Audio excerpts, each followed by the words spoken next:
Hi guys, i-flex ko pala yung halo-halo na binigay ng aking mother-in-law. Ayan o. Gumawa siya ng halo-halo na pang sarili lang, yung pangkain lang. Ayan. O, tingnan natin kung ano ang nito. Nilagyan din niya ng kunting gatas.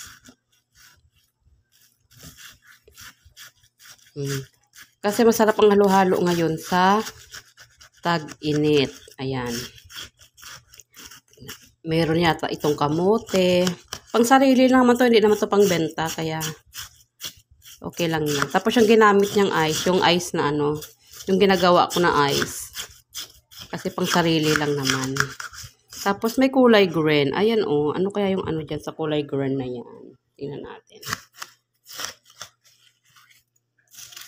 Sarap. Oh, kasi ang mahal ng halo-halo dito guys, yung ano halo-halo, 25 pesos.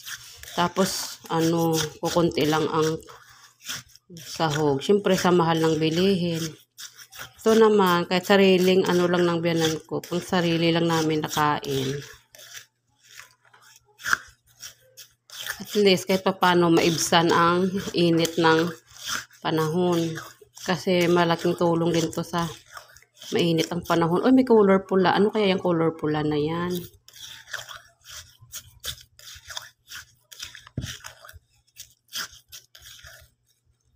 Ay, siguro ano yan? Gelatin, kulay pula.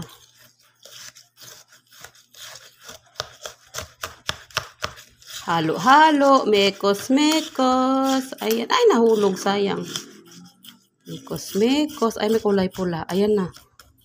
Eh, siguro gelatin ito. Baka gumawa lang si mother-in-law ko ng gelatin. Tapos, ayan, oh. Tapos, sago na kulay yellow. Ang sariling kain. Ayan. Halo-halo. Mikos-mikos natin si halo-halo. Mekos-mekos. Ayan. May color green. Gelatin siguro yung color green. Baka gumawa lang siya or bumili lang siya ng ready-to-made na gelatin. Ayan, ayan. Sarap. Kahit paano maibsan ang init ng panahon. Ang init dito sa probinsya, grabe. Ang init ng hangin. Pati yung electric fan, yung hangin ng electric fan, ang init. Alam mo dito lang kami sa probinsya, wala kaming aircon. Electric fan lang ang aming gamit. Masarap din itong ganitong halo-halo, basta may gatas. Kasi gatas na naman nagpapasarap dito eh. Ayan. Mikos-mikos natin. Ayan. Ayan na siya. O meron siyang yellow, pula.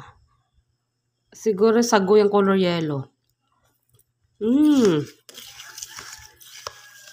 Ayan. Ito na yung minikos-mikos ko na halo-halo na ginawa ni mother-in-law. Ayan. So, titikman natin kung masarap ba siya. Masarap. Matamis. Kasi marami siyang gatas na nilagay.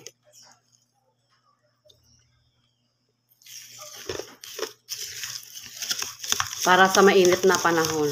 Simpleng halo-halo. Para sa mainit na panahon. Halo-halo kayo dyan. Halo-halo. Bumili ako ng hupya sa kapitbahay ko. Kasi gumagawa sila ng tinapay. Meron siyang hupya. Ayan. 5 pesos ang isa.